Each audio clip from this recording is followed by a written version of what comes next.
राष्ट्रवादी काँग्रेस पक्षाच्या नेत्या सुप्रिया सुळेंसोबत थेट त्यांची चर्चा करूया। स्वागत आहे आपलं न्यूज 18 लोकमध्ये।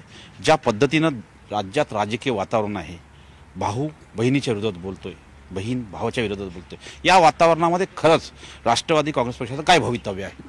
हा, बहीण अजून कोणाच्याच विरोधात बोललेली नाहीये, कारण मी संसदीय कामकाज आणि राजकारणाच्या जागी आणि नातीच्या जागी ह्या दोन्हीमध्ये कधी गल्लत करायची नाही। मी अनेक वेळा अतिशय स्पष्टपणे सगळ्यांना सांगितलंय, माझी कुणाशीही म्हणजे भारतीय जनता पक्षाशीही माझी कुठलीही वैयक्तिक लढाई नाही, माझी वैचारिक लढाई आहे।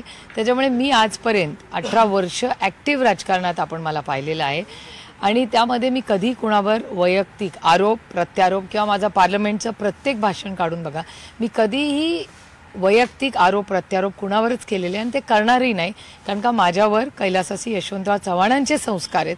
त्याच्यामुळे माझी लढाई ही राजकीय आहे, म्हणून सगळ्या पक्षात आजही जसे चव्हाण साहेबांचे होते त्यानंतर आदरणीय पवार साहेबांनी ते जपलं आणि मीही जपण्याचा प्रयत्न करते की सगळ्या राजकीय पक्षामध्ये आपले संबंध मैत्री ही असलीच पाहिजे, कारण का आपण जो विचार मांडतो तो कुणाचा तरी वेगळा विचार असेल तेही ऐकायचं आणि समजून घ्यायचं, ह्यालाच तर लोकप्रतिनिधी म्हणतात।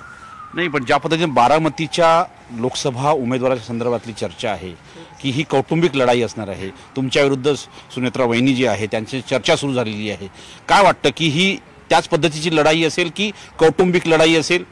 माझ्या कुटुंबाचा काय संबंध? माझं कुटुंब हे खूप पर्सनल, प्रत्येकजण आपल्या आयुष्यात आपल्या कर्तृत्वाने काम करत असतं, त्याच्यामुळे पवार कुटुंबाचा काय संबंध या सगळ्याशी? ते खूप प्रायव्हेट नागरिक आहेत या देशाचे, राज्याचे, त्यांना ह्याच्यात कशाला आपण आणतोय? ही लढाई वैचारिक आहे, ही भारतीय